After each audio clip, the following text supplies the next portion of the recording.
Well, well, well, what a day it was. From the earthquakes earlier this afternoon to the Vancouver Canucks signing news earlier in the morning, it's been a pretty hectic day for Vancouver hockey. I myself just got back home. I was at the gym, and before that I went to Langley, so I had to drive an hour there, an hour back to go and take care of some business. But whilst I was on the drive back and whilst I was in the gym having my workout, I was thinking about how I wanted to introduce this video topic here. Because yeah, we need to make a sixth video on the day, because the Vancouver Canucks have just made some pretty significant announcements via Rick Tocchet. Take a look at this tweet made by Ian McIntyre earlier this afternoon. Per Canucks head coach Rick Tocchet, ELIAS Pettersson's status is day-to-day with an injury from the Four Nations, and it does not appear that Quinn Hughes will be ready to play Saturday versus Vegas, aka tomorrow. Both Pettersson and Hughes left the ice shortly after today's practice began. And folks, just like the folks on the R Canucks subreddit were saying, this is exactly like that Eminem song. Snap back to reality. Oh, there goes gravity. Nope. This has been a whirlwind of emotions for Vancouver Canucks fans throughout the past few weeks or so, with the news about Quinn Hughes potentially being able to join Team USA, to him not joining despite him really wanting to go, and him not being cleared by the team, and him initially having the choice to sit out earlier at the beginning of the tournament, to ELIAS Pettersson not being anywhere near his peak throughout these few games here.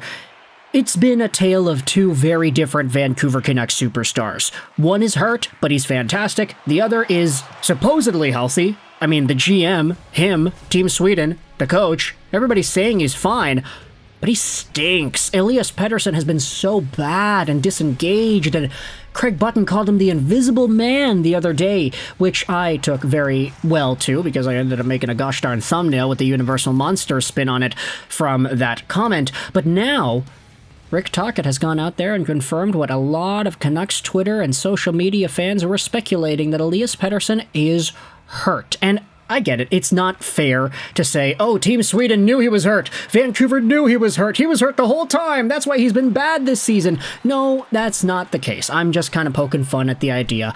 It is very well a possibility that ELIAS Pettersson was 100% tip-top shape healthy the entire Four Nations tournament, but maybe the reason he only played 9 minutes in the final game is because he was already hurt. Maybe that's what happened. Maybe he got hurt at the very last shift that he played. Who really knows?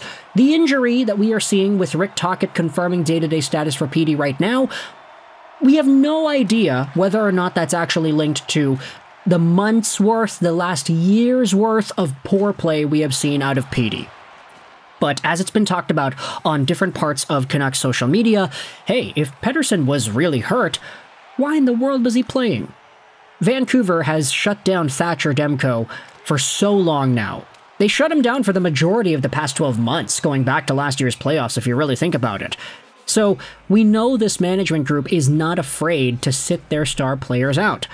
ELIAS Pettersson, if he was healthy, okay, he's going to play, but if he's not healthy, why wouldn't they do that to him? Why wouldn't they put him out of commission for as long as he needs to take to recover? Why would Team Sweden accept him onto their team if they knew he was injured? Why would ELIAS Pettersson be willing to go? We know that these players are competitive and we know that they have commitments to their teams, but look at Quinn Hughes. I'm not saying that everybody is like Quinn Hughes, but I'm just using that as an example here. Quinn took the bait. He's like, yeah, I'm not feeling it. I'm not ready to go. My body is not good enough to compete at this level. I can't play. And everybody was like, okay, respect. We know you wanted to play. We know how much it meant to you. We know how much it meant to Team USA as well, because we know that he's so good. But he decided, nah. Do you think ELIAS Pettersson's the kind of guy to have a similar sort of situation and be like, nope, sorry, I'm actually okay. Yeah, I'm going to play. And then he goes out there and he does nothing in the tournament. He's the invisible man. All I'm saying is, with this point, is that ELIAS Pettersson being injured now does not necessarily guarantee anything about Pettersson being injured for the past 12 months or so. He could have gotten hurt at the very last shift of the Four Nations face-off that he played, and maybe that's why he is now day-to-day. We have no idea. We're not going to get any idea, because I don't think anybody's going to go out there and start talking about injury details into the media. But all we can do now is react to it. And for Elias Pettersson, him being confirmed out with an injury day-to-day, that, of course, is something that I think a lot of Canucks fans would be sort of okay with.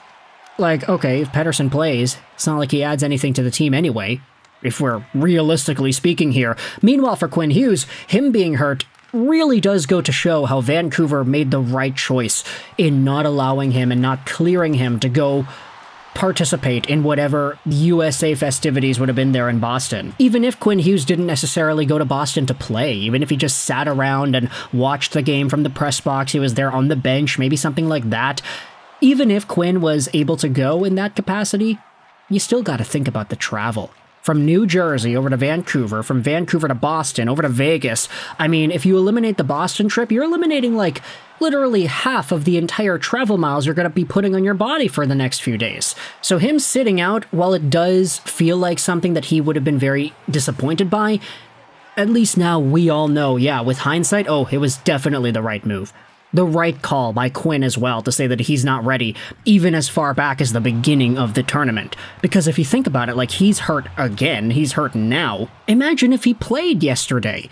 Imagine if he logged 25 minutes against Crosby, McDavid, McKinnon, and imagine if he was participating in that environment. Firstly, I don't think Canada's win would have been as guaranteed. It was already an overtime win without Quinn Hughes in the lineup. Imagine if Quinn Hughes was there. If Team USA gets that too many men in the overtime and Quinn Hughes is out there, watch out. That guy's going to torch this team alive. And secondly, imagine if Quinn was out there and he gets hurt. Matthew Tkachuk, Shea Theodore, Charlie McAvoy. These guys are hurt. And it's like, yeah, they're definitely going to miss some time here, much to the dismay of their NHL teams. Quinn Hughes? The Vancouver Canucks need Quinn Hughes. They're in a playoff spot right now. The next few games are super important. Maybe not against Vegas. That's, of course, important, but maybe not as important as the Utah Hockey Club game that's going to go down on Sunday. Vancouver needs to do whatever they can do to get Quinn Hughes to the healthiest that he can be, and playing in a tournament like the Four Nations would not have been in line with that. So, at this point, you know, Demko's out, Petey is out, Hughes is out, Miller's traded, Brock Besser's going to get traded. Like, this team is a shade of its former self. And I think this sort of retooling on the fly type of thing we're seeing here with the Canucks, it's... I mean, we're going to see it get tested, right? Absolutely. Kevin Lankinen is here. Knock on wood, he is okay, right? Especially after signing that extension. But the Vancouver Canucks had already won a few games in a row without Quinn Hughes. Let's see what they can do without Pettersson, too. Again, not like Pettersson was providing much anyway, but still... That's an $11.6 million hole in your lineup without him there. So let me know your thoughts in the comment section below on Rick Tocchet confirming Elias Pettersson's health and noting that the guy is injured. Quinn Hughes, potentially out. Elias Pettersson, day-to-day. Let me know your thoughts in the comment section below about these Vancouver Canucks updates. I hope you enjoyed this video. And bye.